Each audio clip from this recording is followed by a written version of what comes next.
নবীজির সঙ্গে হিজরত করে চলে গেলেন। আমার নবীজি আব্দুর রহমান ইবনে আওফকে দেখে দেখে কাঁদেন যে আব্দুর রহমানের মক্কায় এত পরিমাণ সম্পদ ছিল, আজকে মদিনায় আসার কারণে তার সবকিছু হেরে গেছে, কিচ্ছু নাই।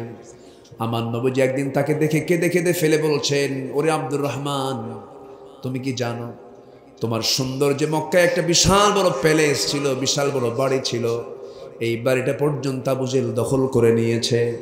আব্দুর রহমান ইবনে আওফ বলছেন, ইয়া রাসূলুল্লাহ, আবু জেহেল দখল করেছে আমার বাড়ি, আর আমি দখল করতে চাই জান্নাতের বাড়ি, আমি জান্নাতের বাড়ি দখল করতে চাই।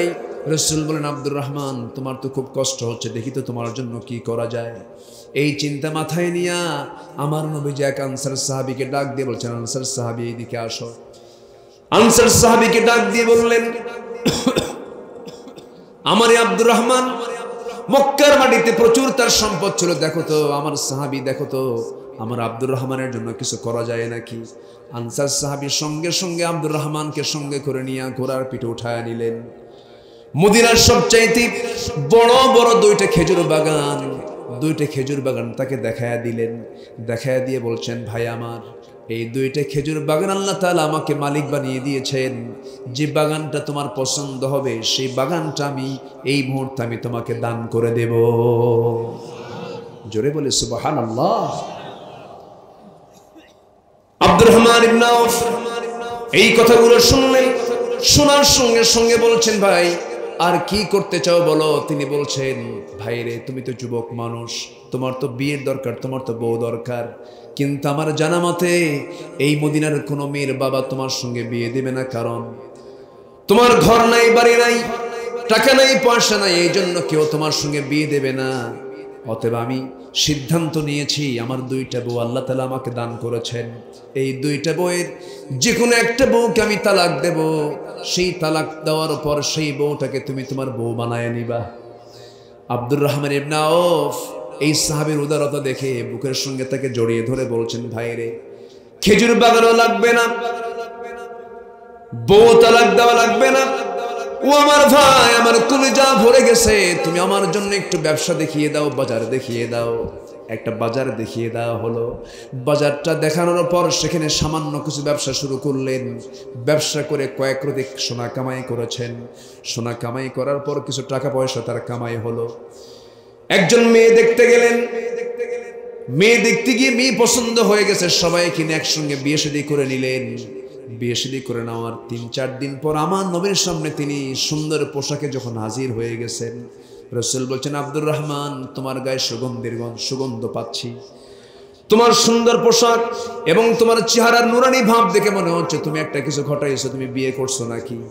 আব্দুর রহমান মুস্কি মুস্কি হাসি মেরে বলছে, হুজুর, আপনি তো টের পেয়ে গেছেন আমি তো বিয়ে শাদী করে ফেলেছি। রাসূল বলেন, তুমি টাকা পাইলা কোথায়? সম্পূর্ণ ঘটনা তিনি খুলে বললেন। রাসূল বলেন, আব্দুর রহমান, তুমি আমাকে ফাঁকি দিলা কেন? আমাকে বিয়ের কথা বললা না? হুজুর, মনে ছিল না। সুবহানাল্লাহ বলবেন না? বিয়ের সময় কিন্তু অনেক কিছু মনেও থাকে না। কাছের লোক বাদ পড়ে না? আস্তে কর। অনেক সময় কাছের লোক বাদ পড়ে না। বন্ধু বলে, তুমি নাকি বিয়ে করছো? হ্যাঁ বন্ধু, বিয়ে করছি। দাওয়াত দিলি না? কি ভাই, মনেই নেই। এরকম হয় কিন্তু। বিয়ের কাজ তো হঠাৎ করে অনেক সময় হয়ে যায়। মুরব্বী বহন নিয়ে দেখতে গেছে, বিয়ে শাদী হয়ে গেছে। আমার নবী মনক্ষুণ্ণ হলেন না, শুধু বললেন, আব্দুর রহমান, বিয়ে তো করলে, টাকা পাইলা কোথায়? হুজুর, ব্যবসা করেছিলাম, কয়েক রতি সোনা কামাই করেছি। আমার নবী এত খুশি হয়ে গেলেন, রাসূল শুধু বললেন, আল্লাহ আমার আব্দুর রহমানের পরিবারে বরকত দাও, ব্যবসায় বরকত দাও। এত বরকত হয়ে গেল, আল্লাহ তাআলা তাকে 13টা সন্তান দান করেছেন এবং এত পরিমাণ সম্পদের তিনি মালিক হলেন। মদিনার মাটিতে এসেও সফল ব্যবসায়ী হয়ে গেলেন। তাবুক অভিযানের সময় আব্দুর রহমান ইবনে আওফ তিনি নিজে 3 বস্তা তিনি সোনা দান করেছেন। জোরে বলি সুবহানাল্লাহ। কামাইও করেছেন, দানও করেছেন। কার পথে? আসতে বলবেন না, কার পথে? আল্লাহর পথে। কষ্ট হচ্ছে মনে হয়, শেষ করে দেন না। এই যে 2-1 করে যে ওঠে, একটু বসেন না ভাই। চলবি? চালাবো? আলোচনা চলো। হুজুর মরুক, হুজুরও বাসো। দেখেন না, মাঝে মাঝে একটা কাশি মারতেছি আর কথা বলছি। আপনাদের দোয়া আছে তো? আমার জন্য দোয়া করবেন না? দোয়া করবেন না? আমিও দোয়া করি, আলেমদের জন্য দোয়া করুন। দুঃখ লাগে, দুঃখ লাগে। সেলিব্রিটি কি দেখেন, আগে বাচ্চার মা হয়, এরপরে গায়ে হলুদ হয়, এরপরে বিয়া হয়, হাতে মেহেদি রাঙ্গানো হাত নিয়ে কোর্টে ঢোকে, কোর্ট থেকে বের হয়। আর আলেমদের হাতে শোভা পায় হলো হাত কড়া, আলেমদের গায়ে লাগানো হয় ডান্ডাবাড়ি। 30 পারা কোরআন যাদের সিনার মধ্যে থাকে, জগতের শ্রেষ্ঠ সন্তান হচ্ছে আলেমরা। আলেমদের রক্ত বড় বিষাক্ত। আলেমদের রক্ত নিয়ে, নবীদের রক্ত নিয়ে যে জাতি খেলেছে, তাদের অবস্থা ফেরাউন হামানদের মতো হয়েছে। সম্মানিত ভাইয়েরা, আফসোস লাগে, দুঃখ লাগে, তবে সময় ফিরবে ইনশাআল্লাহ। বলবেন না? জোরে বলি ইনশাআল্লাহ, আরো জোরে বলি ইনশাআল্লাহ। আমাদের পরিবর্তনের দরকার আছে না নাই? সামনে রমজান হবে, কি শেখার রমজান? কি শেখার রমজান বলেন? নামাজ পড়ব কয় ওয়াক্ত?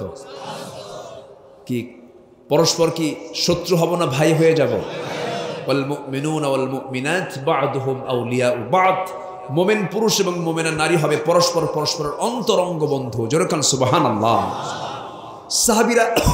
সাহাবীরা কত তাদের গভীর বন্ধুত্ব ছিল যে তাদের মাঝে স্বপ্ন পর্যন্ত এক হয়ে যেত। জোরে কান সুবহানাল্লাহ। স্বপ্ন পর্যন্ত এক হয়ে যেত। আমার নবীর ইন্তেকালের বেশ কিছু পরে সাইয়েদনা আলী একদিন বিছানায় ঘুমিয়ে পড়েছেন। স্বপ্নের মধ্যে দেখতে পেলেন আমার নবীজি তার দরজায় হাজির হয়ে গেছে। যারা স্বপ্নে রাসূলকে দেখে তারা 100% রাসূলকে দেখে। সবাইকে দেখতে রাজি আছেন? সবাই দেখতে চান? সবাইকে দেখতে চান? দল করতে হবে আল্লাহ। দল করতে হবে কার? নেতা মানতে হবে আল্লাহুম্মা সাল্লি আলা মুহাম্মদ ওয়া আলা আলি মুহাম্মদ কামা সাল্লাইতা আলা ইব্রাহিম ওয়া আলা আলি ইন্নাকা হামিদুম মাজিদ। রাসূলকে নেতা মানতে হবে। আমার ভাইয়েরা, স্বপ্নের ভিতরে সাইয়েদনা আলী লক্ষ্য করে দেখেন আমার নবীর দরজা, আমার নবী তার দরজার সামনে গিয়ে হাজির হয়ে গেছেন। নবীজি নিজে সালাম দিচ্ছেন, সালাম দিয়ে তার পাশে আস্তে করে বসে গেলেন। বসে যাওয়ার পর বলছেন, আলী দীর্ঘদিন যাবত তোমার সঙ্গে দেখা হয় না, কথা হয় না। এই কথা বলেই আমার নবীজি ব্যাগের ভিতর থেকে অনেকগুলো খেজুর ছিল, সেই খেজুর থেকে একটা খেজুর বের করলেন, 3টা আঙ্গুলের। আমার নবীজি সাইয়েদনা আলীর মুখের মধ্যে একটা খেজুর তার মুখের মধ্যে দিয়ে দিলেন। তিনি গ্রহণ করলেন।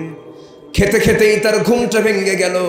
ঘুম থেকে জাগা পেয়ে দেখেন তার জিহ্বার ভিতরে তাজা খেজুরের স্বাদ ফুটে উঠেছে। জোরে বলে সুবহানাল্লাহ। হযরত আলী আবেগ আপ্লুত হয়ে পড়লেন। মসজিদে নববীর দিকে চলে গেলেন। নামাজ পড়াচ্ছেন হযরত ওমর ফারুক রাদিয়াল্লাহু তাআলা আনহু। নামাজ শুরু হয়ে গেছে, নামাজ শেষ হয়ে গেল। নামাজ শেষের পরে সাইয়েদনা ওমর ফারুক দেরি করলেন না। এক টোপলা খেজুর যেন কে হাদিয়া দিয়ে গেছে। সেই হাদিয়ার খেজুরটা ওমর ফারুক নিজের হাতে নিয়ে প্রথম কাতারের সবার হাতে হাতে দিয়ে গেলেন, দ্বিতীয় কাতারের সবার হাতে হাতে দিয়ে গেলেন, তৃতীয় কাতারে সবাইকে দিতে নিয়ে মাঝখানের কাতারে ঠিক মাঝখান বরাবর সাইয়েদনা আলী যখন তিনি সেখানে নামাজ পড়ে বসে আছেন, আগের জনকে পর্যন্ত 3টা 4টা করে খেজুর হাতে হাতে দিলেন। ওমর ফারুক আলীর কাছে এসে এবার তিনি বলছেন, আলী মুখটা ফাঁকা করো। মুখটা ফাঁকা করলেন। 3টা আঙ্গুলে অনেকগুলো খেজুর থেকে একটা খেজুর হাতের মধ্যে নিয়ে তার মুখের মধ্যে দিয়ে বললেন, আলী এটা খাও। সাইয়েদনা আলী বলছেন, ভাই ওমর, আমার আগের জনকে পর্যন্ত 4টা খেজুর দিলেন, 2টা খেজুর দিলেন, 3টা খেজুর দিলেন, আপনি আমাকে একটা খেজুর তাও মুখে দিলেন, এর কারণটা কি? সঙ্গে সঙ্গে ওমর ফারুক কেঁদে কেঁদে বলছেন, ভাই আলী, গত রাত্রে রাসূল যদি তোমাকে একটার বেশি 2টা খেজুর খাওয়ায় দিতেন, আমি ওমরও তোমাকে 2টা খেজুর খাওয়ায় দিতাম। জোরে বলে সুবহানাল্লাহ। আমার ভাইরা, আমার বন্ধুগণ, তাদের স্বপ্ন পর্যন্ত এক হয়ে যেত। পৃথিবীর নেতৃত্ব মুসলমানদের হাতে আসার সবচাইতে বড় হাতিয়ার হবে এখন হলো মুসলমানদের ভ্রাতৃত্ব। মুসলমানদের এক হওয়ার দরকার আছে না নাই? এক হওয়ার দরকার আছে না নাই? আমরা এক হয়ে যাব, জোরে বলি ইনশাআল্লাহ। আমরা যে কিতাবের আলোচনা শুনতে এসেছি, এই কিতাবটা কি দুনিয়ার না আসমানের? বলেন, দুনিয়ার না আসমানের? আবাদ দুই ভাবে হয়। এলাকায় ধানের আবাদ যা হয়, দুই ভাবে আমরা সেচ দিয়ে থাকি। একটা হলো মেশিন দিয়ে সেচ দেওয়া। মেশিনের মাধ্যমে সেচ দিয়ে মাটির যে উর্বরতা, তার চাইতে আকাশ থেকে যে পানি নাজিল হয়, কোন পানির উর্বর? কিসের পানি? বৃষ্টির পানি। কারণ এটা আসমান থেকে নাজিল হয়েছে। দুনিয়ার কিতাবের যে উপকারিতা নাই তা না, দুনিয়ার কিতাবের উপকারিতা আছে। কিছু কল্যাণ আমরা পাবো না কেন? কিন্তু আসমান থেকে যে কিতাবটা নাজিল হয়েছে তার কল্যাণ কম না বেশি? আসতে বলবেন না, কম না বেশি? বেশি। সূর্য নাজিল করেছেন যিনি, সূর্য সৃষ্টি করেছেন যিনি, কোরআন নাজিল করেছেন তিনি। যিনি সূর্যের রব, তার পক্ষ থেকে কোরআনটা এসেছে পৃথিবীতে আমার আপনার জন্য। যে মাসে এসেছে সেই মাসটার নাম কি? বলেন, সে মাসের নাম কি? এই মাস পার হলেই সামনে আমরা বরণ করব কোন মাসকে? রমজান মাস মূলত হলো কিসের মাস? জোরে বলবেন, কিসের মাস? কোরআনের মাস। আল্লাহ রাব্বুল আলামিন সুন্দর করে বলছেন, শাহরু রমাদানাল্লাযী উনজিলা ফীহিল কুরআনু হুদাল লিন-নাস ওয়া বায়িনাতিন মিনাল হুদা ওয়াল ফুরকান। রমজান মাস, যে মাসে আমি আল্লাহ রাব্বুল আলামিন কোরআন নাজিল করেছি, সত্য মিথ্যার পার্থক্য সৃষ্টিকারী হিসেবে কোরআনটা আমি আল্লাহ নাজিল করে দিয়েছি। এই কোরআনটা নাজিলের কারণে রমজান মাসের দাম এত বেড়ে গেছে। অন্য মাসে বান্দা একবার আল্লাহ বলবে, রমজান মাসে অন্য মাসে বান্দা ৭০ বার আল্লাহ বলবে। আর রমজান মাসে বান্দা একবার আল্লাহ বলবে, আল্লাহ তাআলা রমজানের বদৌলতে আল্লাহ তাআলা ৭০ বার আল্লাহ বলার সওয়াব তার আমলনামায় দিয়ে দেন। অন্য মাসের ফরজ ইবাদত, রমজান মাসের নফল ইবাদত আল্লাহ তাআলা এত ডাবল ডাবল কেন করে দিয়েছেন? মূল কারণ হলো কোরআনটা নাজিল হওয়ার কারণে। আর সেই কোরআন যদি আমরা জানতে পারি, কোরআনটাকে যদি আমরা পড়তে পারি, আমাদের দাম আরো কমে যাবে না বেড়ে যাবে? কমে যাবে না বেড়ে যাবে? বেড়ে যাবে। কিন্তু দুঃখজনক হলো সত্য, এখানে যদি প্রশ্ন করা হয় মুসলমান কারা কারা, হাত কিন্তু সবার উঠবে। ইমানদার কারা কারা, হাত কিন্তু সবার উঠবে। কিন্তু যদি প্রশ্ন করা হয় কোরআন সহি করে পড়তে পারেন কারা কারা, সবার কি হাত উঠবে? আসতে বলবেন না, উঠবে। কিন্তু সবার কি কোরআন জানা দরকার ছিল না? কোরআন জানাটা কি? কোরআন শেখাটা কি? নামাজ পড়া কি? নামাজ আদায় করা যেমন ফরজ, কোরআন শেখাটাও তেমনই ফরজ। নামাজ হবে না কোরআন ছাড়া, নামাজ হবে না কোরআন ছাড়া। তাহলে দুঃখজনক হলেও সত্য, আমরা যে সবাই কোরআন পড়তে পারি না, আমি লজ্জা দেব না, আমি বলবো না যে কারা কারা পারেন কারা কারা পারেন না, এটা আমি বলবো না। সাউন্ডটাকে সাইলেন্ট করে দিবেন। কিন্তু কেন জানি না, কোরআনটা কেন পড়তে পারি না, এটার জন্য অপরাধ সবার আগে নিজের হলেও পরিবারের দায়বদ্ধতা আছে না নাই? আসতে বলবেন না, আছে না নাই? সমাজের, রাষ্ট্রের, শিক্ষা ডিপার্টমেন্টের আছে না নাই? আছে। 90% মুসলমান যে দেশে, সে দেশের শিক্ষা সিলেবাসে মুসলমানদের জন্য কোরআন শিক্ষা বাধ্যতামূলক সবার জন্য, এটা হওয়া দরকার ছিল, ঠিক কিনা? দরকার ছিল। আমি নিজের কানে শুনেছি, কারি সাহেব পার্লামেন্টে যান নাই, অধিবেশন শুরু হবে, তেলাওয়াত করতেই হবে, তেলাওয়াতটা করবে কেউ শুরুতে, কারি সাহেব না থাকার কারণে এক পার্লামেন্টের মেম্বারকে তেলাওয়াত করতে বলা হলো, উনি তেলাওয়াত করতেছেন কেল হেল্লে হে হে। এই যদি হয় আমাদের প্রথম শ্রেণীর লোকের তেলাওয়াতের হালত, তাহলে সমাজের কি হাল? একটা পাতিলের একটা ভাত চাপ দিলে যেমন টের পাওয়া যায়, ঠিক তেমনি সমাজের নেতৃস্থানীয় ব্যক্তিদের একটু তাদের দিকে নজর দিলেই সমাজের চিত্র ভেসে ওঠে। আসতে বলবেন না, জোরে বলুন ঠিক কিনা? নবীজি নেতৃত্ব তৈরি করেছেন নামাজ থেকে। কিসের থেকে বলেন? এটা মনে করে দিবেন, পরে আমি এই বিষয়টা বলবো। নবীজি পৃথিবীতে নেতৃত্ব তৈরি করেছেন নামাজ থেকে, আর এখন নেতৃত্ব তৈরি হয় সন্ত্রাস থেকে। কথা বললেই তো দোষী হয়ে যায়। আমি এসেছিলাম 2-3 বছর আগে, আমার ডানে বামে সব কিরামুন কাতিবেন বসেছিলাম, বুঝলেন? আমি কাউকে দেখে কথা বলি না। আমার 23, 24, 25 বছরের এই মাহফিল অঙ্গনে যারা আমার আলোচনাগুলো শুনে থাকেন, যারা শোনেন, আমি কাউকে দেখে কথা বলি না, আমি আল্লাহকে দেখে কথা বলি।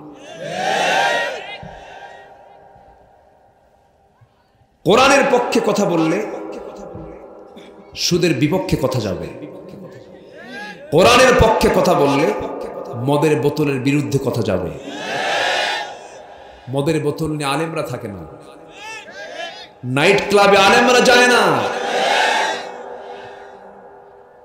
সম্মানিত ভাইয়েরা, সম্মানিত বন্ধুগণ, আমরা যদি সুন্দর একটি সমাজ গড়তে চাই, সুন্দর সমাজের জন্য সুন্দর নেতৃত্বের দরকার আছে না নাই?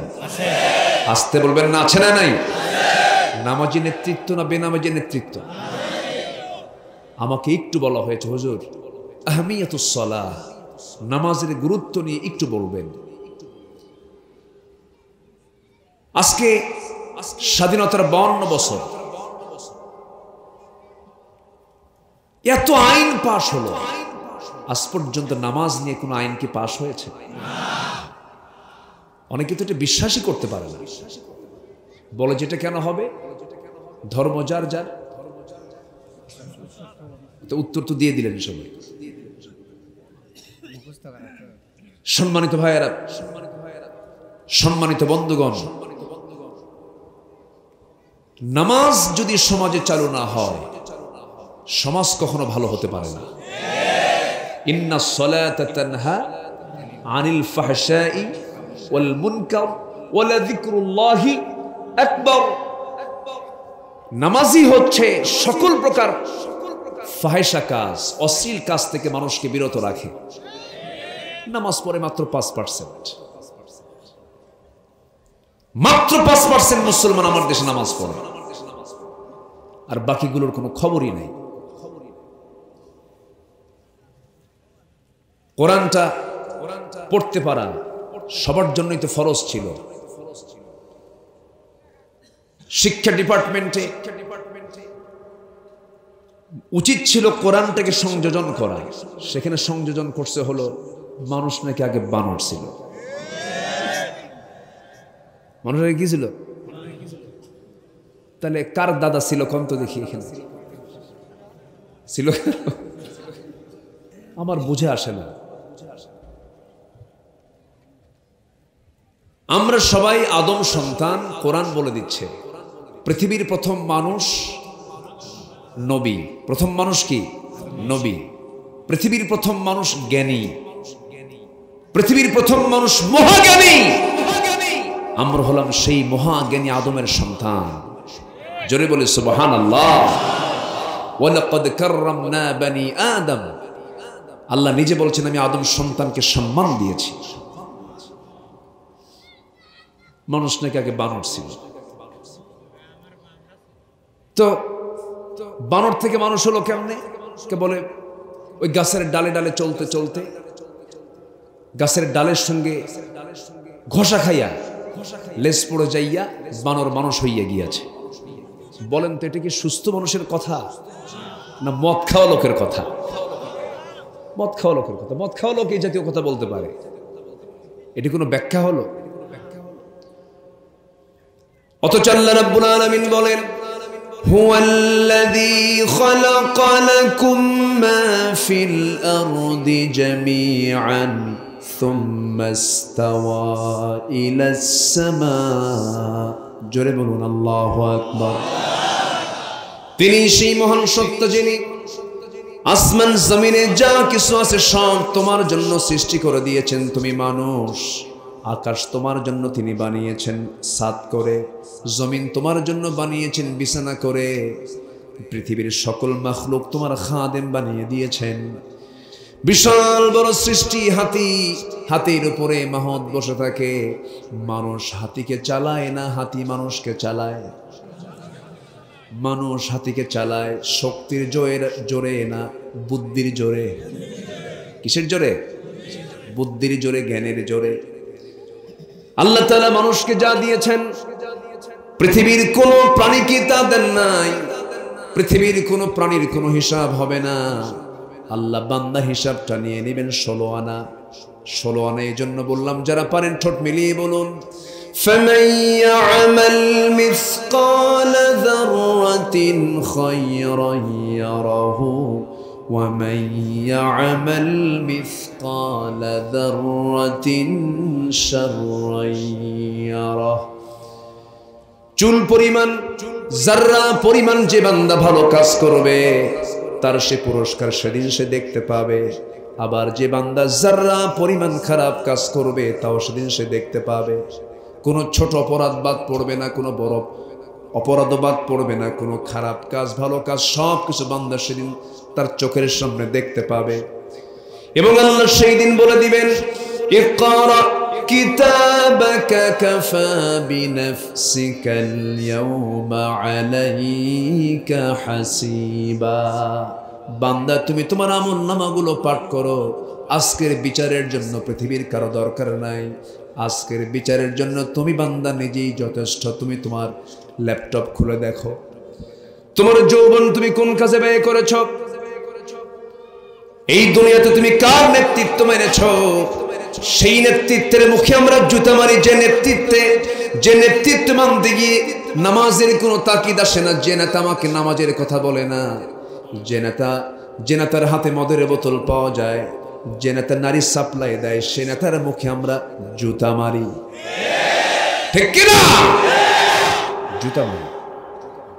আমার দেশে মানুষ বেশি, আমার দেশে এখন এই মুহূর্তে নেতা বেশি না কর্মী বেশি? সব নেতা।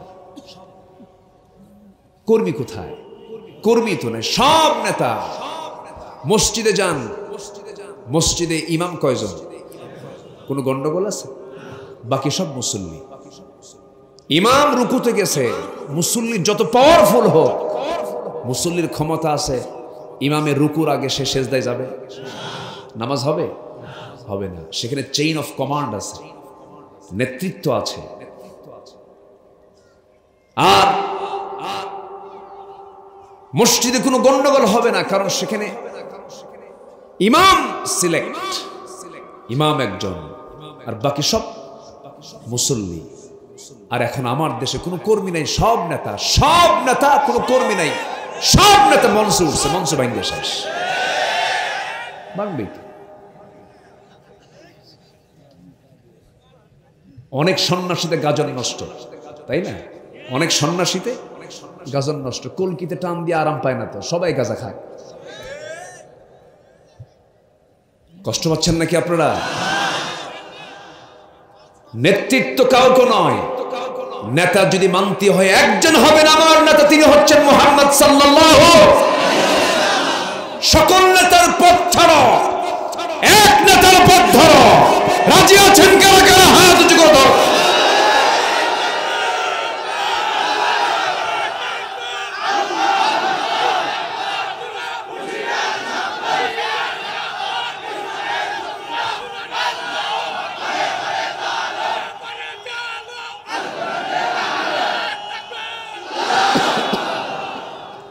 আল্লাহ কবুল করুন, জোরে বলি আমিন। আমাদের নেতা আছে না নাই?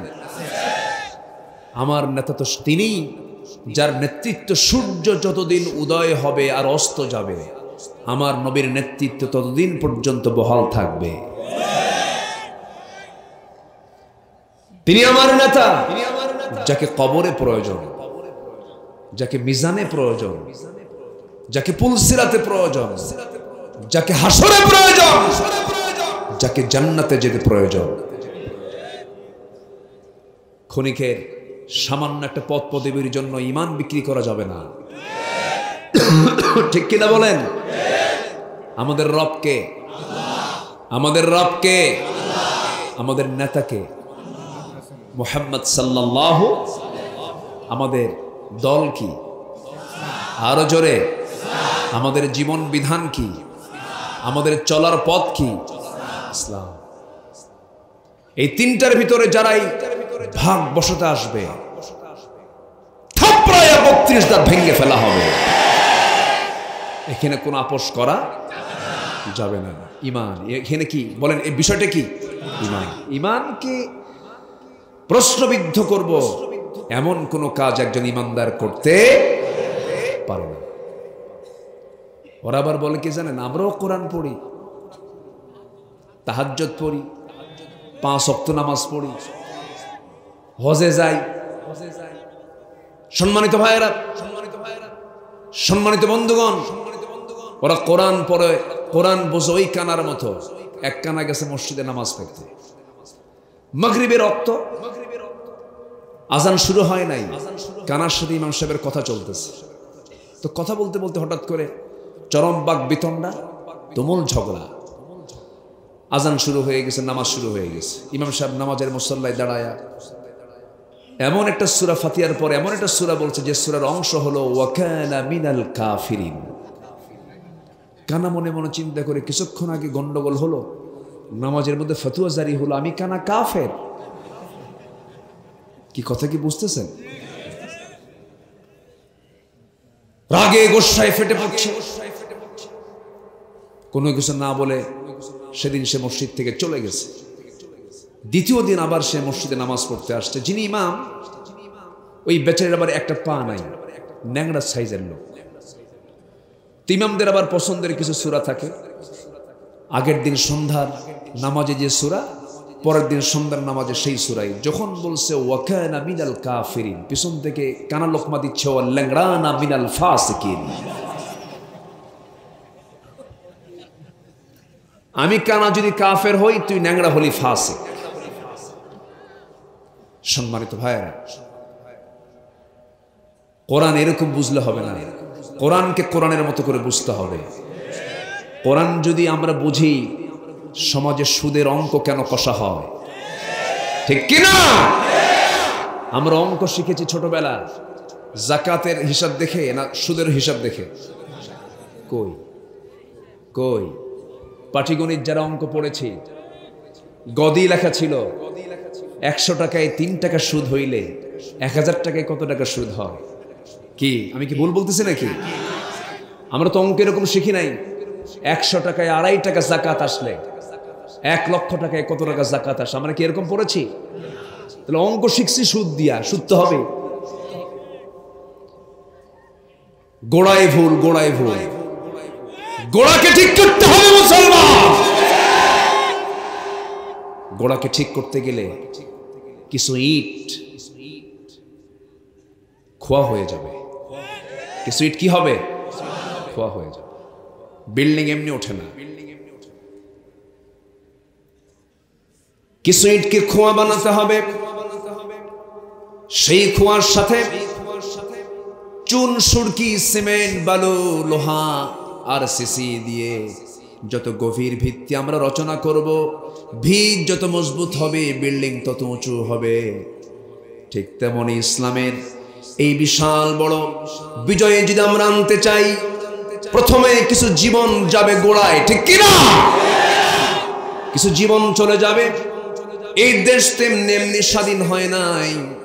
এই দেশকে স্বাধীন করার জন্য যেমন লক্ষ লক্ষ জীবন দিতে হয়েছে, আল্লাহর জমিনে দিন কায়েম তেমনি এমনি হবে না।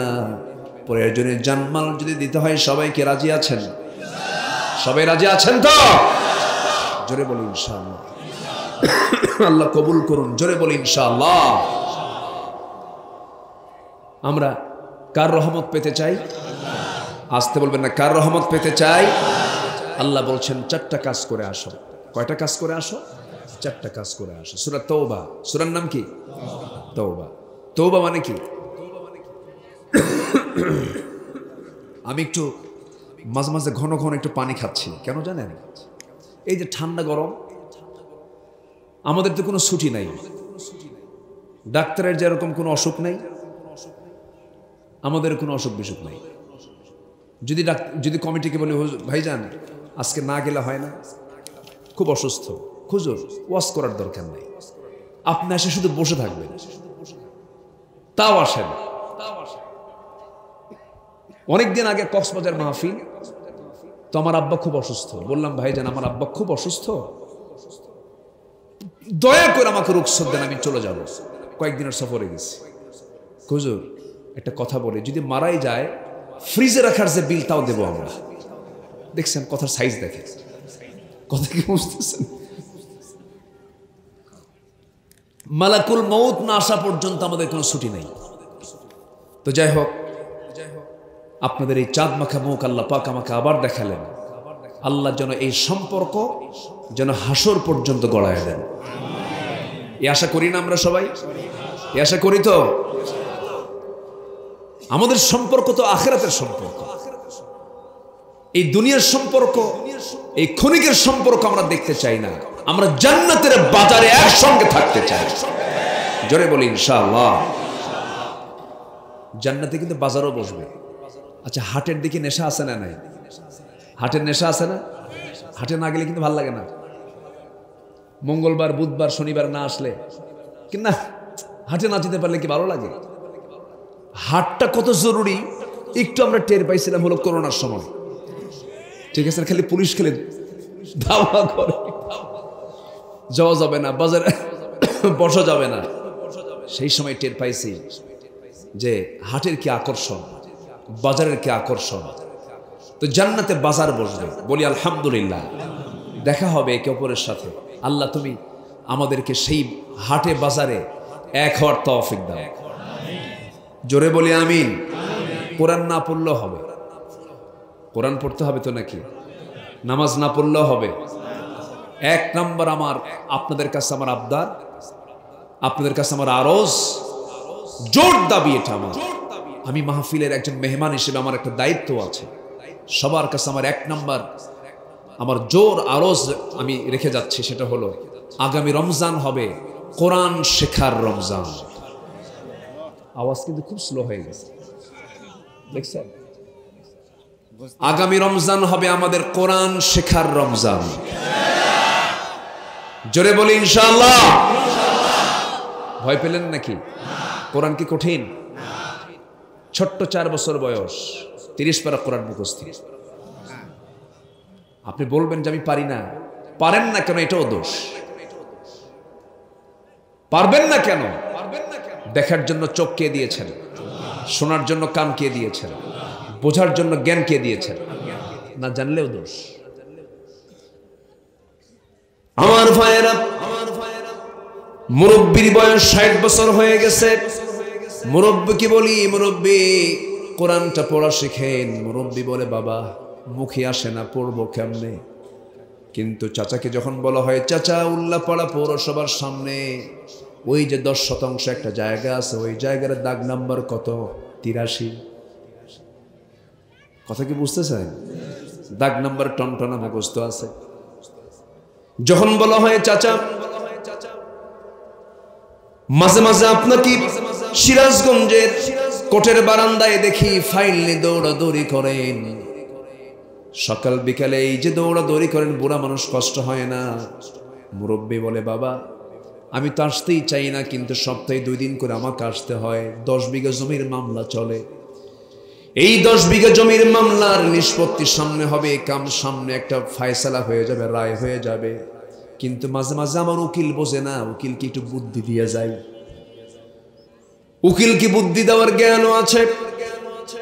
জমির দাগ নাম্বার, সিএস নাম্বার আর এস নাম্বারটা মুখস্থ আছে টনটনা, কিন্তু ও মুরব্বী, জান্নাত পাওয়ার জন্য যে জান্নাতের দাগ নাম্বারগুলো খুঁজে বের করতে হবে, জান্নাতের দাগ নাম্বারটা হলো কোরআনে কারীম। জোরে কোন সুবহানাল্লাহ।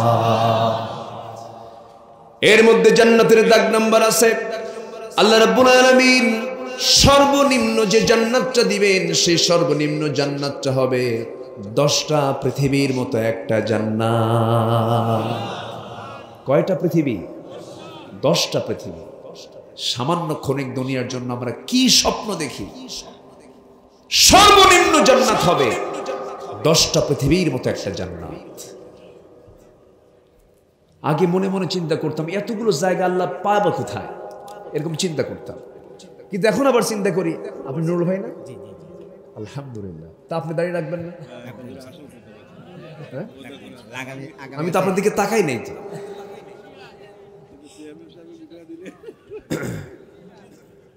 কষ্ট পাচ্ছেন নাকি আপনারা?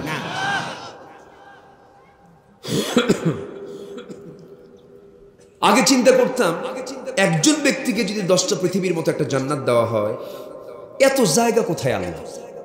ছোটবেলা আব্বার সঙ্গে আবার শুনতে যেতাম, তো আব্বাকে আবার আসার সময় বলতাম, আব্বা হুজুর কি কয়, এত জায়গা কই? তো পরে বড় হয়ে দেখি না, জায়গা পর্যাপ্ত আছে। সুবহানাল্লাহ বলবেন না? চাঁদের দেশে মানুষ গেছে না? মঙ্গল গ্রহে গেছে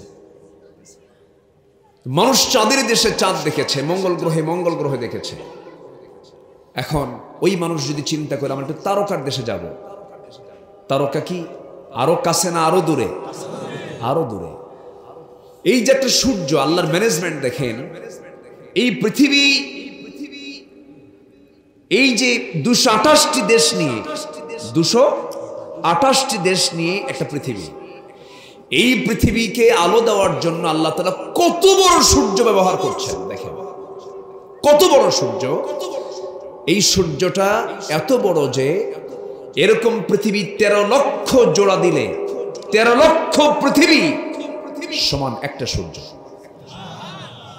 একটু জোরে বলে সুবহানাল্লাহ। তাহলে শুধু আলোর পেছনে, তাপ দেওয়ার পিছনে, পৃথিবীটাকে তাপ দেওয়ার জন্য, আলো দেওয়ার জন্য আল্লাহ তাআলার কত বড় বিশাল ম্যানেজমেন্ট। একটা সূর্য। এই মাহফিলকে আলোকিত করার জন্য কতগুলো লাইট, তাও তো দেখা যায় না। আর গোটা পৃথিবীকে আলোকিত করার জন্য কয়টা লাইট? আসতে বলবেন না, কয়টা লাইট? একটা লাইট। সেই লাইটটা কত বড় আবার? সেই লাইটের চাইতে আবার যে তারকার কথা বলছিলাম, সেই তারকাগুলো এত বড়। বেটেল জুইস নামে একটা তারকা আছে, এই সূর্যের চাইতে বিজ্ঞান বলতেছে বেটেল জুইস নামে সেই তারকাটা 33 কোটি গুণ বড়। 33 কোটি গুণ বড়। আমার কথা কি বিরক্ত হচ্ছেন নাকি আপনি? উল্লাপাড়া মানুষ তো মেধাবী, জ্ঞানী মানুষ। একটু কান লাগাবেন, মনোযোগ দিয়ে শুনবেন। 33 কোটি গুণ বড় যদি একটা তারকা হয়ে থাকে, সায়েন্স বলতেছে, বিজ্ঞান বলছে, মহাকাশে রয়েছে, মহাশূন্যে রয়েছে অসংখ্য গ্যালাক্সি। এক একটা গ্যালাক্সির মধ্যে আল্লাহ তাআলা 50 বিলিয়ন করে তারকা রেখে দিয়েছেন। 50 বিলিয়ন মানে হলো কি? 1 বিলিয়ন সমান হলো 100 কোটি। 50 বিলিয়ন করে যদি তারকা এক একটা গ্যালাক্সির মধ্যে থাকে, কত বড় মহাশূন্য। যদি কোনো বান্দা যদি ওই তারকার দেশে বেড়াতে যেতে চায়, সবচেয়ে নিকটবর্তী তারকা হলো প্রক্সিমাস সেন্ট্রাই। প্রক্সিমাস সেন্ট্রাই যদি কেউ যেতে চায়, বর্তমান দুনিয়ার কোনো বিমানে চড়ে, কোনো রকেটে চড়ে, দুনিয়ার কোনো যানবাহনে চড়ে সে জায়গায় যেতে পারবে না। যেতে হলে তাকে নভোযানে চড়তে হবে, যেটা দিয়ে নভোযান যারা ওই সৌরজগৎ নিয়ে যারা গবেষণা করবে ওই জাতীয় নভোযানে চড়েই তাকে যেতে হবে। বর্তমান দুনিয়ার সবচাইতে দ্রুতগামী নভোযান হলো অ্যাপোলো 11। অ্যাপোলো 11-এর গতি হলো প্রতি ঘন্টায় 39,000 কিলোমিটার।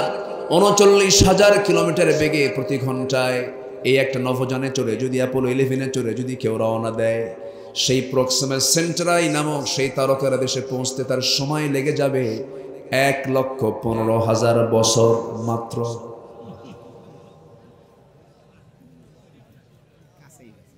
যাবেন কারা কারা? হাত তোলেন।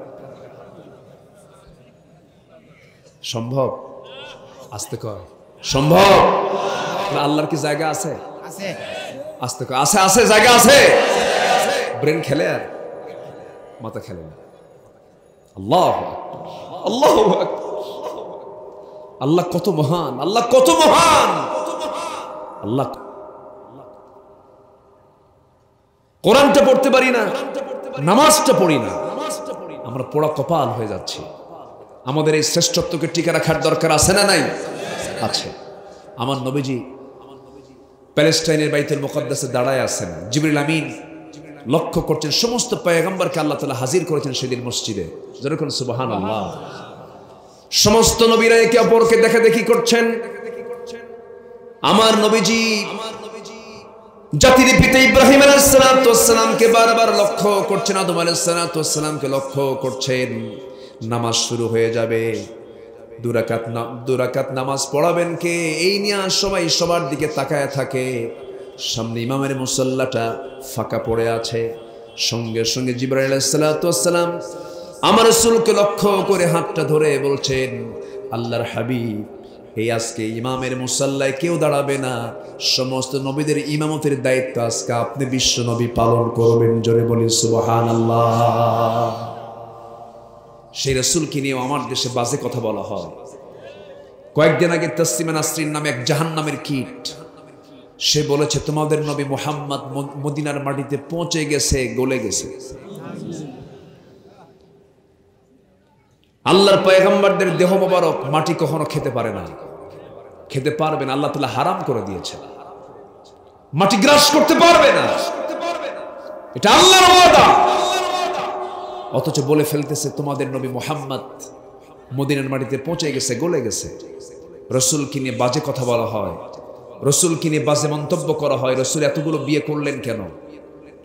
রাসূল বিয়ে করেছেন কার অর্ডারে? আসতে বলবেন না, কার অর্ডারে?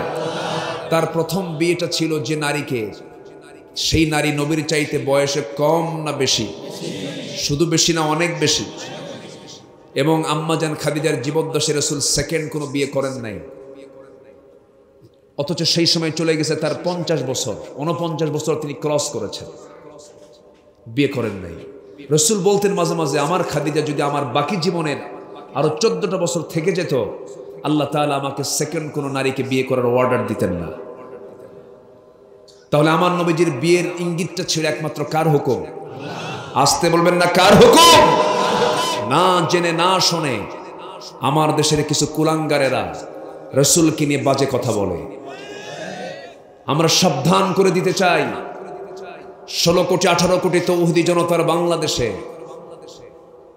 যে দেশের মানুষ আজান শুনে ঘুম থেকে ওঠে, আজান শুনে নামাজ পড়ে ঘুমের দিকে চলে যায়, 4.5 লক্ষ মসজিদের এই দেশ, লক্ষ লক্ষ হাফেজের এই দেশে, লক্ষ লক্ষ আলেম ওলামার এই দেশে রাসূলকে নিয়ে, কোরআনকে নিয়ে, ইসলামকে নিয়ে বাজে কথা বলবে, আমরা তাদের জিহ্বা টেনে ছিঁড়ব। ওই সমস্ত বাতিলদের মোকাবেলা করতে রাজি আছেন কারা কারা? হাত উঁচু করে দেখান মুসলমান।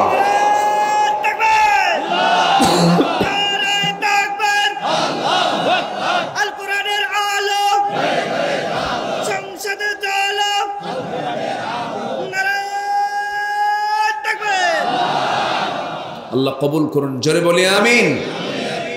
সম্মানিত ভাইয়েরা, সম্মানিত বন্ধুগণ, আমরা যদি আল্লাহর রহমত পেতে চাই 4টা কাজ করব আমরা। তার আগে একটা কাজ আল্লাহ তাআলা বান্দাকে করতে বলছেন, তোমরা এক হও, ভাই ভাই হয়ে যাও। যেরকম সুবহানাল্লাহ। কি হয়ে যাও? ভাই ভাই হয়ে যাও। আমরা কি ভাই ভাই হতে পেরেছি? আইল না ঠেলাঠেলি হয়? ভাই ভাই হব কেমনে? ভাই হয়ে বোনকে সম্পদ বুঝে দেই না, এটা তো উল্লাহ পড়ায় নাই। আছে আছে আচ্ছা, কথা বলবো? গোড়ায় হাত দিচ্ছে, কিন্তু জমি কিন্তু ভাগ করে দিয়ে দিতে হবে। কথা কি বোঝা গেল? এই সময় কেউ উঠবেন না, ভাববো যিনি উঠবেন তিনি তার বোনের সম্পত্তি বুঝে দিবেন না। থাকেন। আমার মায়েরা খুব খুশি, হুজুর আপনাকে অসংখ্য ধন্যবাদ, ভালো করে কন। আমার কিছু ভাই এখানে বসে আছে, বাপ মারা গেছে এক যুগ আগে, ভাই বোনকে সম্পত্তি বুঝে দেয় না, বিয়ে হয়ে গেছে, মাঝে মাঝে আসে, লজ্জায় বলতে পারে না যে ভাইরা নিজেরাই বলুক, কিন্তু ভাই চান্সে আছে। ভাই কিসে আছে? চান্সে আছে। এমন কিছু জমি দেখায় যে জমি কেউ টাকা দিয়েও কিনবে না। কি কথা কি বুঝতেছে? আছে। চালাকি কে বোঝেন? চালাকি কে বোঝেন? আল্লাহ বুঝেন। বোনের সম্পত্তি আপনি বুঝে দিবেন না, আল্লাহ আপনাকে জান্নাত বুঝে দিবেন না। কারণ আল্লাহ তাআলা সম্পূর্ণ স্পষ্ট করে বলে দিয়েছেন, যেদিন বাপ মারা যাবে সেই দিন সঙ্গে সঙ্গে ছেলে যেমন সম্পত্তির মালিক হয়ে যায়, মেয়েও সম্পত্তির মালিক হয়ে যায়।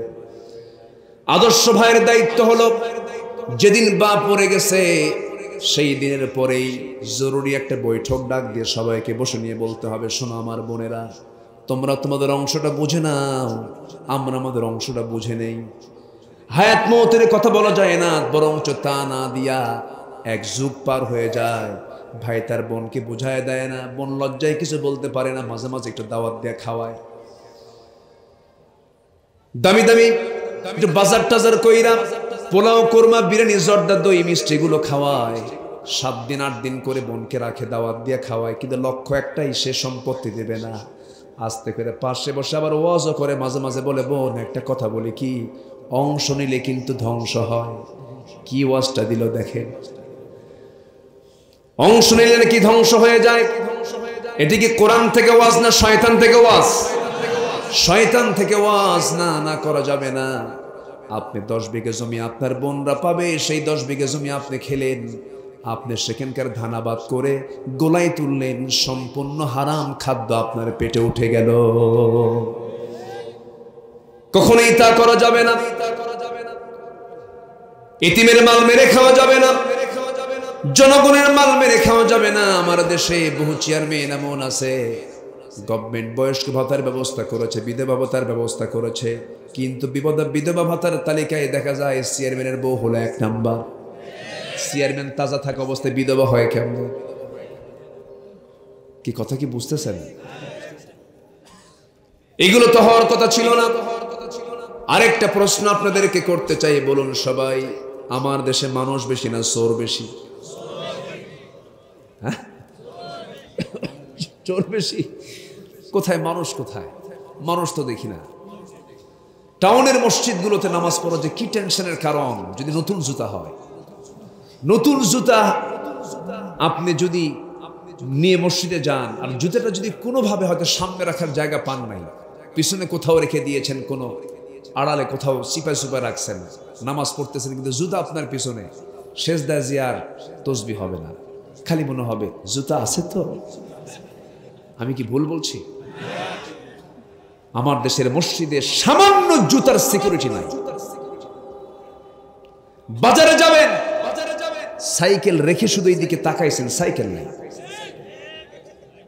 আমি কি ভুল বলতেছি? চট্টগ্রামে মাহফিল আমার পতেঙ্গায় গত বছর, মাহফিল শেষ, মোনাজাত শেষ করে নামতেছি, মঞ্চ থেকে আমার জুতা নাই।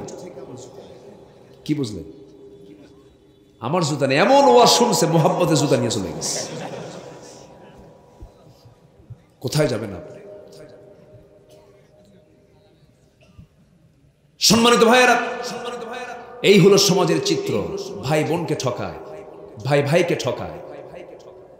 তাহলে আমরা কি ভাই ভাই হতে পেরেছি? ঠকাই আমরা ভাই হলাম কোথায়? ভাই তো হতে পারিনি। সম্মানিত ভাইয়েরা, আর আগের যুগে কি ছিল? আমার নবীজি মক্কার সাহাবীদেরকে নিয়ে যখন মদিনায় আসলেন, এনারা হলেন মুহাজির, আর মুহাজিরদেরকে সাহায্য করলেন যারা, তারা হলো আনসার। তারা কি? আনসার। আনসার কাকে বলে দেখেন? আব্দুর রহমান ইবনে আউফ রাদিয়াল্লাহু তাআলা আনহু বিশাল ধনী মানুষ, মক্কায় তার মিলিয়ন বিলিয়ন টাকা, এক্সপোর্ট ইম্পোর্টের বিজনেস তার। হিজরতের সময় হলো বউ বাচ্চা ব্যবসা বাণিজ্য সব থুইয়া রাসূলকে বলছেন, হুজুর আপনি যেদিক আমিও সেদিক। জোরে বলি সুবহানাল্লাহ। এই কথা বলা মাত্রই নবীজির সঙ্গে হিজরত করে চলে গেলেন। আমার নবীজি আব্দুর রহমান ইবনে আউফকে দেখে দেখে কান্দেন যে আব্দুর রহমানের মক্কায় এত পরিমাণ সম্পদ ছিল, আজকে মদিনায় আসার কারণে তার সবকিছু হেরে গেছে, কিচ্ছু নাই।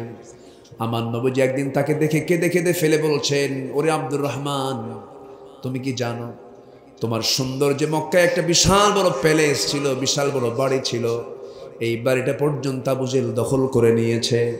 আব্দুর রহমান ইবনে আউফ বলছেন, ইয়া রাসূলুল্লাহ, আবু জেহেল দখল করেছে আমার বাড়ি, আর আমি দখল করতে চাই জান্নাতের বাড়ি। আমি জান্নাতের বাড়ি দখল করতে চাই। রাসূল বলেন, আব্দুর রহমান তোমার তো খুব কষ্ট হচ্ছে, দেখি তো তোমার জন্য কি করা যায়। এই চিন্তা মাথায় নিয়ে আমার নবীজি এক আনসার সাহাবীকে ডাক দিয়ে বলছেন, আনসার সাহাবী এইদিকে আসো। আনসার সাহাবীকে ডাক দিয়ে বললেন, আমার আব্দুর রহমান মক্কার মাটিতে প্রচুর তার সম্পদ ছিল, দেখো তো আমার সাহাবী, দেখো তো আমার আব্দুর রহমানের জন্য কিছু করা যায় নাকি। আনসার সাহাবী সঙ্গে সঙ্গে আব্দুর রহমানকে সঙ্গে করে নিয়ে ঘোড়ার পিঠে উঠায় নিলেন।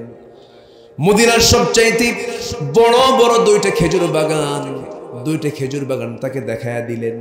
দেখায়া দিয়ে বলছেন, ভাই আমার, এই দুইটা খেজুর বাগান আল্লাহ তাআলা আমাকে মালিক বানিয়ে দিয়েছেন। যে বাগানটা তোমার পছন্দ হবে সেই বাগানটা আমি এই মুহূর্তে আমি তোমাকে দান করে দেব। জোরে বলে সুবহানাল্লাহ। আব্দুর রহমান ইবনে আউফ এই কথাগুলো শুনলেন, শোনার সঙ্গে সঙ্গে বলছেন, ভাই আর কি করতে চাও বলো। তিনি বলছেন, ভাই রে, তুমি তো যুবক মানুষ, তোমার তো বিয়ের দরকার, তোমার তো বউ দরকার, কিন্তু আমার জানা মতে এই মদিনার কোনো মেয়ের বাবা তোমার সঙ্গে বিয়ে দেবে না, কারণ তোমার ঘর নাই, বাড়ি নাই, টাকা নাই, পয়সা নাই, এই জন্য কেউ তোমার সঙ্গে বিয়ে দেবে না। অতএব আমি সিদ্ধান্ত নিয়েছি, আমার দুইটা বউ আল্লাহ তাআলা আমাকে দান করেছেন, এই দুইটা বউয়ের যে কোনো একটা বউকে আমি তালাক দেব। সেই তালাক দেওয়ার পর সেই বউটাকে তুমি তোমার বউ বানায় নিবা। আব্দুর রহমান ইবনে আউফ এই সাহাবীর উদারতা দেখে বুকের সঙ্গে তাকে জড়িয়ে ধরে বলছেন, ভাই রে, খেজুর বাগানও লাগবে না, বউ তালাক দেওয়া লাগবে না, ও আমার ভাই, আমার কলিজা ভরে গেছে, তুমি আমার জন্য একটু ব্যবসা দেখিয়ে দাও, বাজার দেখিয়ে দাও। একটা বাজার দেখিয়ে দেওয়া হলো। বাজারটা দেখানোর পর সেখানে সামান্য কিছু ব্যবসা শুরু করলেন। ব্যবসা করে কয়েক অধিক সোনা কামাই করেছেন। সোনা কামাই করার পর কিছু টাকা পয়সা তার কামাই হলো। একজন মেয়ে দেখতে গেলেন। মেয়ে দেখতে গিয়ে মেয়ে পছন্দ হয়ে গেছে, সবাই কিনে একসঙ্গে বিয়ে শাদী করে নিলেন। বিয়ে শাদী করে নেওয়ার ৩-৪ দিন পর আমার নবীর সামনে তিনি সুন্দর পোশাকে যখন হাজির হয়ে গেছেন, রাসূল বলছেন, আব্দুর রহমান, তোমার গায়ে সুগন্ধ পাচ্ছি, তোমার সুন্দর পোশাক এবং তোমার চেহারার নুরানি ভাব দেখে মনে হচ্ছে তুমি একটা কিছু ঘটাইছো, তুমি বিয়ে করছো নাকি। আব্দুর রহমান মুস্কি মুস্কি হাসি মেরে বলছে, হুজুর আপনি তো টের পেয়ে গেছেন আমি তো বিয়ে শাদী করে ফেলেছি। রাসূল বলেন, তুমি টাকা পাইলা কোথায়? সম্পূর্ণ ঘটনা তিনি খুলে বললেন। রাসূল বলেন, আব্দুর রহমান, তুমি আমাকে ফাঁকি দিলা কেন? আমাকে বিয়ের কথা বললা না? হুজুর মনে ছিল না। সুবহানাল্লাহ বলবেন না? বিয়ের সময় কিন্তু অনেক কিছু মনেও থাকে না। কাছের লোক বাদ পড়ে না, আস্তে কর, অনেক সময় কাছের লোক বাদ পড়ে না। বন্ধু বলে, তুমি নাকি বিয়ে করছো? হ্যাঁ বন্ধু বিয়ে করছি। দাওয়াত দিলি না? কি ভাই মনে নেই, এরকম হয়। কিন্তু বিয়ের কাজ তো হঠাৎ করে অনেক সময় হয়ে যায়। মুরব্বী বহন নিয়ে দেখতে গেছে, বিয়ে শাদী হয়ে গেছে। আমার নবী মনক্ষুণ্ণ হলেন না, শুধু বললেন, আব্দুর রহমান, বিয়ে তো করলে, টাকা পাইলা কোথায়? হুজুর ব্যবসা করেছিলাম, কয়েক রতি সোনা কামাই করেছি। আমার নবী এত খুশি হয়ে গেলেন, রাসূল শুধু বললেন, আল্লাহ আমার আব্দুর রহমানের পরিবারে বরকত দাও, ব্যবসায় বরকত দাও। এত বরকত হয়ে গেল, আল্লাহ তাআলা তাকে 13টা সন্তান দান করেছেন এবং এত পরিমাণ সম্পদের তিনি মালিক হলেন। মদিনার মাটিতে এসেও সফল ব্যবসায়ী হয়ে গেলেন। তাবুক অভিযানের সময় আব্দুর রহমান ইবনে আওফ তিনি নিজে 3 বস্তা তিনি সোনা দান করেছেন। জোরে বলি সুবহানাল্লাহ। কামাইও করেছেন, দানও করেছেন। কার পথে? আসতে বলবেন না, কার পথে? আল্লাহর পথে। কষ্ট হচ্ছে মনে হয়, শেষ করে দেন। এই যে 2-1 জন করে যে ওঠে, একটু বসেন না ভাই। চলবি? চালাবো? আলোচনা চলো। হুজুর মরুক, হুজুরও বাসো। দেখেন না মাঝে মাঝে একটা কাশি মারতেছি আর কথা বলছি। আপনাদের দোয়া আছে তো? আমার জন্য দোয়া করবেন না? দোয়া করবেন না? আমিও দোয়া করি। আলেমদের জন্য দোয়া করুন। দুঃখ লাগে, দুঃখ লাগে। সেলিব্রিটি কি দেখেন, আগে বাচ্চার মা হয়, এরপরে গায়ে হলুদ হয়, এরপরে বিয়ে হয়, হাতে মেহেদি রাঙ্গানো হাত নিয়ে কোর্টে ঢোকে, কোর্ট থেকে বের হয়। আর আলেমদের হাতে শোভা পায় হলো হাত কড়া। আলেমদের গায়ে লাগানো হয় ডান্ডাবাড়ি। 30 পারা কোরআন যাদের সিনার মধ্যে থাকে, জগতের শ্রেষ্ঠ সন্তান হচ্ছে আলেমরা। আলেমদের রক্ত বড় বিষাক্ত। আলেমদের রক্ত নিয়ে, নবীদের রক্ত নিয়ে যে জাতি খেলেছে, তাদের অবস্থা ফেরাউন হামানদের মতো হয়েছে।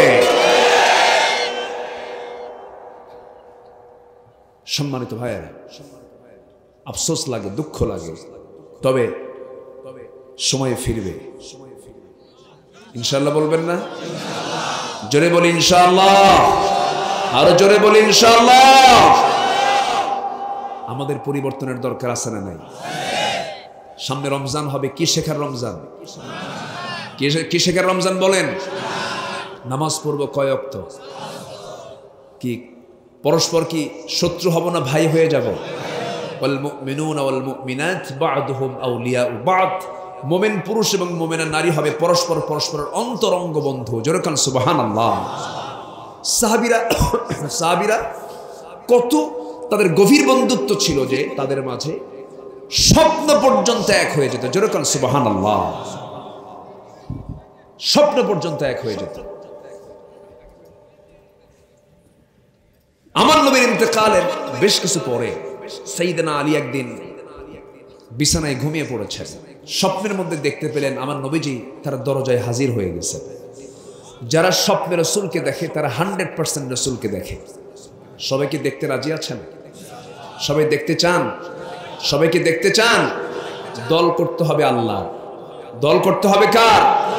নেতা মানতে হবে আল্লাহুম্মা সাল্লি আলা মুহাম্মদ ওয়া আলা আলি মুহাম্মদ কামা সাল্লাইতা আলা ইব্রাহিম ওয়া আলা আলি ইন্নাকা হামিদুম মাজিদ। রাসূলকে নেতা মানতে হবে। আমার ভাইয়েরা, স্বপ্নের ভিতরে সাইয়েদনা আলী লক্ষ্য করে দেখেন আমার নবীর দরজা, আমার নবী তার দরজার সামনে গিয়ে হাজির হয়ে গেছেন। নবীজি নিজে সালাম দিচ্ছেন। সালাম দিয়ে তার পাশে আস্তে করে বসে গেলেন। বসে যাওয়ার পর বলছেন, আলী দীর্ঘদিন যাবত তোমার সঙ্গে দেখা হয় না, কথা হয় না। এই কথা বলেই আমার নবীজি ব্যাগের ভিতর থেকে অনেকগুলো খেজুর ছিল, সেই খেজুর থেকে একটা খেজুর বের করলেন। 3টা আঙ্গুলের আমার নবীজি সাইয়েদনা আলীর মুখের মধ্যে একটা খেজুর তার মুখের মধ্যে দিয়ে দিলেন। তিনি গ্রহণ করলেন। খেতে খেতেই তার ঘুমটা ভেঙে গেল।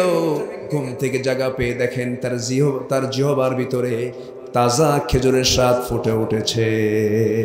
জোরে বলে সুবহানাল্লাহ। হযরত আলী আবেগ আপ্লুত হয়ে পড়লেন। মসজিদে নববীর দিকে চলে গেলেন। নামাজ পড়াচ্ছেন হযরত ওমর ফারুক রাদিয়াল্লাহু তাআলা আনহু। নামাজ শুরু হয়ে গেছে। নামাজ শেষ হয়ে গেল। নামাজ শেষের পরে সাইয়েদনা ওমর ফারুক দেরি করলেন না। এক টোপলা খেজুর যেন কে হাদিয়া দিয়ে গেছে।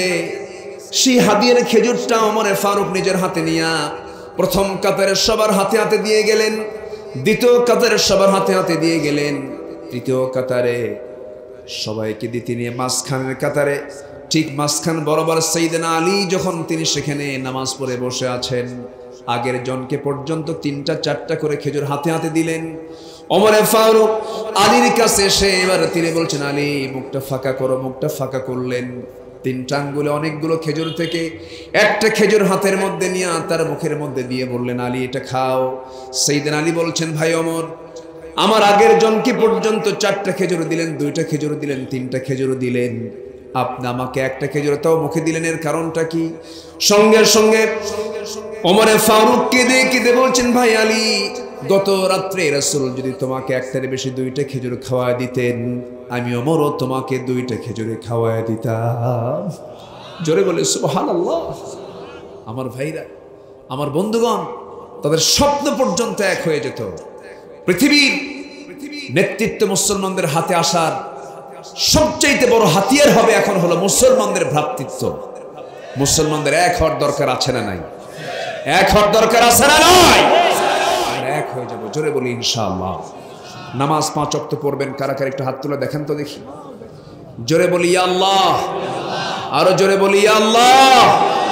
আমাদেরকে 5 ওয়াক্ত সালাত আদায় করার তৌফিক তুমি আল্লাহ দিয়া দাও। জোরে বলি আমিন, আরো জোরে আমিন, আরো জোরে আমিন। কষ্ট পেলেন? সবার বাড়িতে মা বোন আছে না নাই? মা বোনদের নামাজও আছে না নাই? নামাজ পড়তে হবে মা বোনদেরকে। আর একটা বিষয় আমি বলি মা বোনদের জন্য, সেটা হলো 5 ওয়াক্ত নামাজ এটা তো পড়বেনই, কিন্তু বোরকা পরাটা, পর্দা করাটা মেয়েদের জন্য কি? আসতে বলবেন না, মেয়েদের জন্য কি? ফরজ। মেয়েদের জন্য পর্দা অবলম্বন করাটা ফরজ। কিন্তু আজকের সমাজে সবচেয়ে বেশি অনুপস্থিত যেটা, সেটা হলো পর্দা। পর্দাটা নাই। মার্কেটে পুরুষ বেশি না মহিলা বেশি? বলেন, পুরুষ বেশি না মহিলা বেশি? মহিলা বেশি। পর্দার ক্ষেত্রে একটু সবাই মনোযোগ দিয়ে কথাটা শুনবেন, খুব গুরুত্বপূর্ণ কথা, কিন্তু একটু একটু কান লাগাবেন। পর্দা কি শুধু মহিলার না পুরুষেরও? পুরুষের পর্দা হলো 14 জন নারী ছাড়া পৃথিবীর সকল নারীর সাথে পর্দা করার দরকার আছে না নাই? পুরুষের জন্য 14 জন নারী, তার জন্য বিয়ে হারাম এবং তার সঙ্গে দেখা করা জায়েজ। সবাই হাতের কড়াগুলো গুনবেন। নাম্বার 1 মা। বলেন কি? মা। দেখা করা জায়েজ আছে না নাই? নাম্বার 2 হলো মেয়ে। নাম্বার 3 হলো বোন। নাম্বার 4 হলো নানি। নাম্বার 5 হলো দুধমা। নাম্বার 6 হলো খালা। নাম্বার 7 হলো ভাতিজি। নাম্বার 8 হলো ভাগিনী। নাম্বার 9 হলো ফুফু। নাম্বার 10 হলো সৎমা। নাম্বার 11 হলো দাদি। নাম্বার 12 হলো শাশুড়ি বিয়ের পরে। আচ্ছা, নাম্বার 13 হলো দুধ মেয়ে। নাম্বার 14 হলো ছেলের বউ। এই 14 জনের সাথে একজন পুরুষ দেখা করতে পারবে, কারণ তাদের সঙ্গে বিয়েটা কি? হারাম। মেয়েদের ক্ষেত্রেও 14 জন। সবাই একটু মনে রেখে এই 14 জনটা আমরা মনে রাখবো। মেয়েদের ক্ষেত্রে হলো বাবা। 1 নাম্বার কে? বাবা। 2 ছেলে, 3 ভাই, 4 নানা, 5 দুধ ভাই, 6 হলো মামা, 7 হলো ভাতিজা, 8 হলো ভাগিনা, 9 হলো চাচা, 10 হলো দাদা, 11 হলো শ্বশুর, 12 হলো সৎ ছেলে, 13 হলো দুধ ছেলে, 14 হলো মেয়ের জামাই। এই কন্ডিশনকে সামনে রেখে যদি মেয়েরা যদি পর্দা অবলম্বন করে, পুরুষরা যদি পর্দা অবলম্বন করে, আমি তো এতটুকু বলতে পারি, কোরআন এবং হাদিসকে সামনে রেখে আমার দেশের মায়েদের জান্নাতে যেতে কোনো বাধা নাই। আল্লাহ তুমি মাদেরকে ফলো করার তৌফিক দাও। জোরে বলি আল্লাহুম্মা আমিন, আরো জোরে আল্লাহুম্মা আমিন। সম্মানিত ভাইয়েরা, রাত তো অনেক হলো, আমি আর চলবে? রাত তো অনেক হলো, সব দিকে খেয়াল করতে হবে আমাদের। আমি চেয়েছিলাম যে একটু আগে ভাগে উঠলে ভালো হতো, অনেক দূর থেকে মানুষ আসে তো। 4টা কাজ আমি শুধু কথাই বলে দিচ্ছি। 1 নম্বর হলো সৎ কাজের আদেশ দেওয়া, অসৎ কাজের বাধা দেওয়া। এই কাজকে আমরা করতে পারবো। নাম্বার 2 নামাজ কায়েম করা। নামাজ কি? কায়েম করা। যে দল নামাজ কায়েমের সংগ্রাম করবে সেই দলে আমরা যোগদান করব। জোরে বলি ইনশাআল্লাহ। নাম্বার 3 ওয়ায়ুতুনাজ যাকাত, যারা যাকাত দেবে। নাম্বার 4 হলো জীবনের সকল জায়গায় আনুগত্য হবে। 1 নম্বর কার? নাম্বার 2 হচ্ছে মুহাম্মদ সাল্লাল্লাহু আলাইহি ওয়াসাল্লাম। এই 4টা কাজ যদি কেউ করতে পারে, আল্লাহ বলছেন উলাইকা সায়রহামুহুমুল্লাহ, এরাই হবে আমার রহমত প্রাপ্ত বান্দা। জোরে বলে সুবহানাল্লাহ। আল্লাহ তুমি সবাইকে কবুল করো। যে যেখানে আছি আমরা সময়টাকে না ক্ষেপণ করে, যে যেখানে আছে আমরা বসে পড়বো। আমরা চাইবো কার কাছে? আসতে বলবেন না, চাইবো কার কাছে?